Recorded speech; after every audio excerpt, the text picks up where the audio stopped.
It's the Real Estate Podcast, brought to you by ANZ Home Loans for financial well-beings. Hey, welcome back to another episode of the Real Estate Breakfast as we cover the very latest in property news every morning, 7 days a week, as heard on iHeartRadio, Spotify, Apple Podcasts, as well as Amazon. And it is a Thursday morning, April the 25th, and Anzac Day today. A time of remembrance, a time of reflection, a time long ago in history to never forget the sacrifices that were made.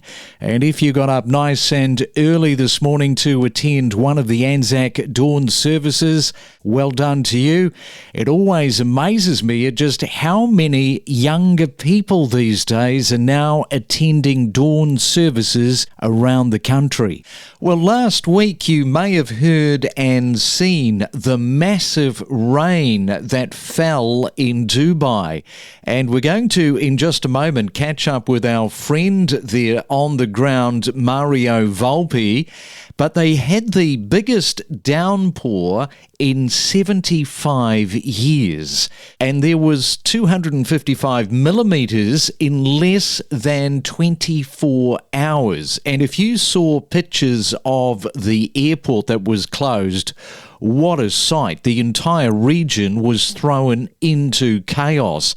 And you might be thinking about moving to Dubai because all over the world people are moving into the UAE in unprecedented numbers.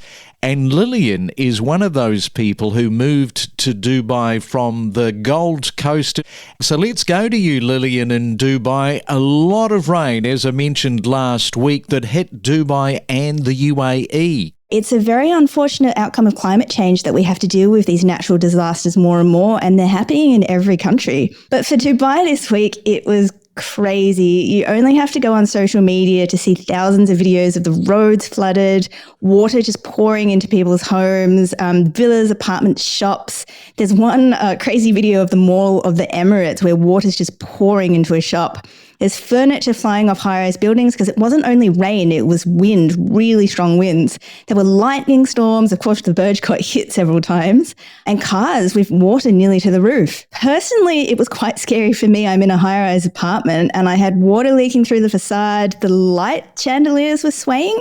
And the building was making this creaking sound like a boat. And the final straw for me was actually when the kitchen doors flew open because of the swaying of the building. And I thought, I'm going to get out of here. And I went down to the ground floor lobby.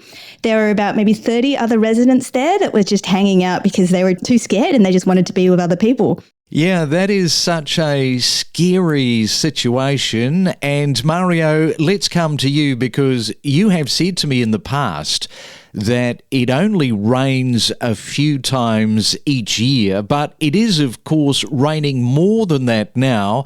And surely something has to be done about the fact that stormwater pipes were never, ever put into Dubai. And the problem is, when it rains, the water's got nowhere to go.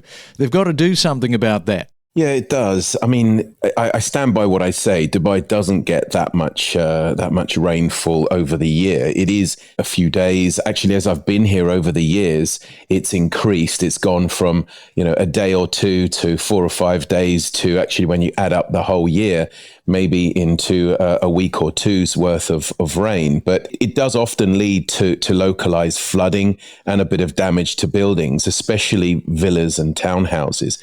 But I put this down to the way of construction and drainage, or should I say lack of drainage. Given that it rains only for a few, days in the year. Stop saying that. No, hang on. Stop saying that. It's raining more than that across a year. Well, it is now, but honestly, the point I'm going to try and make here is that dealing with the damage rather than spending the money in preventing the damage seems to be the order of the day, because Dubai doesn't have much in the way of drainage also. So there's nowhere for the rain to go. When we talk about the villas and townhouses, the construction of the flat roofs often, and they don't normally have slanted roofs, because there's no drainage, the water just sits there in a pond and eventually seeps through. And that's why you get water pouring into houses and villas. I mean, I don't know quite about the swaying of buildings. Mine was pretty solid, but it is scary times because it's not something that you expect when you come to the desert. And something's got to give, really, because one of the things that we talk about is the way that the local government has this ability to be able to swing from left to right rather quickly and adapt. We use that word pivot. Now, I'm sure, Mario, that they're going to be in their think tank saying, well, we are carrying on with the construction in Dubai. There are more and more buildings, which means that when there is a flooding event, more properties are going to be affected. So they are going to, at some point, they're going to have to address it. Otherwise, this is just going to be a mounting problem that is going to get worse. Yeah, no, that I agree with. And sort of storm-proofing the properties is something that I think as we go forward, they should do it from the source, from the construction, and actually use either better materials or better designs. This way, when it does rain, no matter how hard, it won't affect it as much as it has recently. From that point of view, we will see changes. For the older buildings, well, I guess it's then just damage limitation. Yeah, and the cleanup is continuing, as you say. I understand that different heads of government entities have been spoken to on ways to be more prepared. Now, do you know anything more about that? Yeah, it was reported that Dubai's Crown Prince, Sheikh Hamdan, has directed heads of government entities to develop a proactive plan to enhance Dubai's preparedness for dealing with unexpected weather conditions. Quite what these plans are have yet to be disclosed, but I'm sure they will include changes to the fabric of how property, especially villas and townhouses, are built. Drainage, for example, putting in storm drains is very important, maybe building these properties on slightly elevated land. I mean, most of the roofs on villas are flat. And so I'm sure that in the future, roofs will have a 10 or perhaps a 20-degree tilt to allow for water to run into gullies and drain pipes. Yeah, and I do hate to say this, but normally the people that have to pay for this is the poor old property owner. Are you hearing any rumblings or suggestions on costs being paid by people? Because not all insurance fine print is the same. Well, I suspect that if we're talking about tower blocks and things, for sure, service charges will need to be increased in order to allow for maintenance, to make windows and seals storm-proof in towers, as I mentioned, drainage, and also on balconies, because attention has to be paid to this. I mean, multi-million-pound cars, for example, were left stranded in garages due to the flooding. And talking about insurance companies, well, the storm obviously took everybody by surprise, but insurance companies, as usual, have given their response, and many people are not happy with the sort of default answers. Just to give you a clue, if you have a car that was in a garage that was affected by the rain and the water, then they will actually be paying out on that. However, what they're now starting to say, because of there's so many claims, is that if you are out driving in the rain, then they may not necessarily pay out, because they're saying, well, you shouldn't have been out knowing the conditions. Yeah, this is the vagaries of insurance companies. I mean, people right now, as you say, they're dealing with the insurance companies. And again, I've seen this happen before with insurance companies putting up the premiums. We will talk about that in just a moment. But it's an odd thing regarding driving your car and being caught out.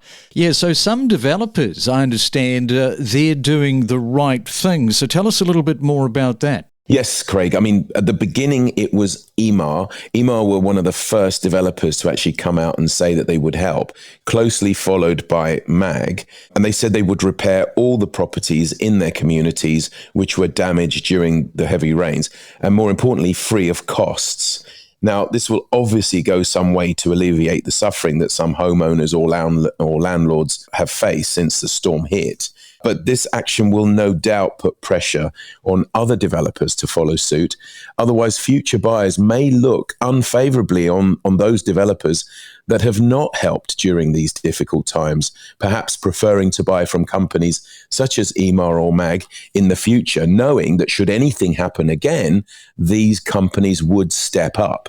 No, it is a very relevant point. So what the developer, especially one of the top four, they can either say, no, not going to help you, or they step into this whole PR position. And that's what it is. Let's not kid ourselves. This is a PR situation where they're going to get a lot of added press value, and the whole way that somebody might perceive a developer is enhanced. And that's what you've got to be thinking. You've always got to be ahead of the curve. And the other point to what you just raised is when you are buying a property, just ask about mitigation. What happens in that situation of something that floods your property out? Yeah, I mean, hopefully going forward, and if we have these episodes again, hopefully developers will have come to the table and, as we say, mitigate these issues by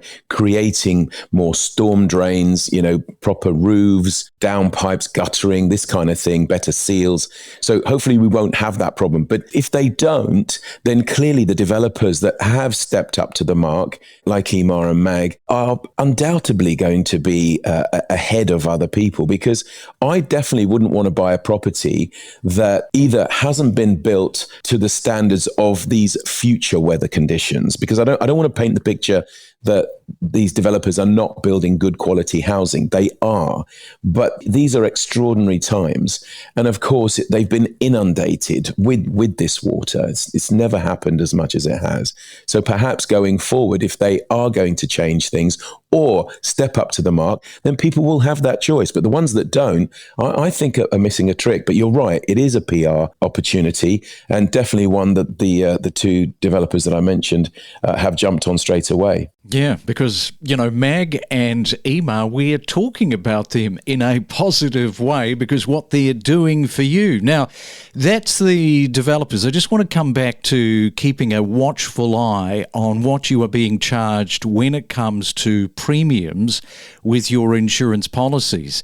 It is very well documented that global warming and the extortion in some cases with insurance companies overcharging you with jacked up prices doesn't really hold up with the maths of property damage caused through global events. Yes, everybody knows and everybody expects premiums to move up as a result of floods and the droughts, etc., but not beyond the metric of actual damage and heightened risks to insurance companies. Experts have already said some companies only see floods as a way of overcharging premiums. So be very, very careful in all of that. Yeah, but Craig, don't forget, I mean, today we're talking about floods and things. Who hasn't had hassle dealing with insurance, whether it's theft, whether it's damage, in this case, floods? We have to either read the small print, we then find out that something isn't covered. You think you're buying these premiums to cover yourself. And then there's always a battle with insurance companies. We know that. It comes part and parcel of the game, really. Exactly. All right, we'll leave it there. Great to chat. Not so great to be talking about people being maybe a little bit ripped off when it comes to the insurance premiums and, of course, some of the damage. But I think the takeaway is don't drive your car if you've got an expensive one when it rains. Absolutely right, yeah. But the takeaway, Craig, is this. Dubai moves quickly to put things right. That's what I want the listeners to understand as well. Gain insights with exclusive conversations from real estate professionals about buying, selling and investing across Australia. Certainly some people didn't like it. Certainly some people didn't want to go in it. And one of our many children sort of shed a few tears when we were going to be staying there one night. So look, if you don't want to stay there, you don't have to. But one of my old mates slept under the gallows. Some of our mates are as crazy as us. The jail, it's a sad place. It is despair, depravity. There's a loss of freedom. I mean, how do you sort of go from what I just described into a more of an uplifting environment? The first time we stepped into the building, it felt very much like an institution. And for us, I guess that guiding goal of trying to transform the very sense of how you felt when you walked in, you could almost feel like you were walking through, a Mediterranean villa or a European castle. We connect you to the best real estate information across Australia. The Real Estate Podcast.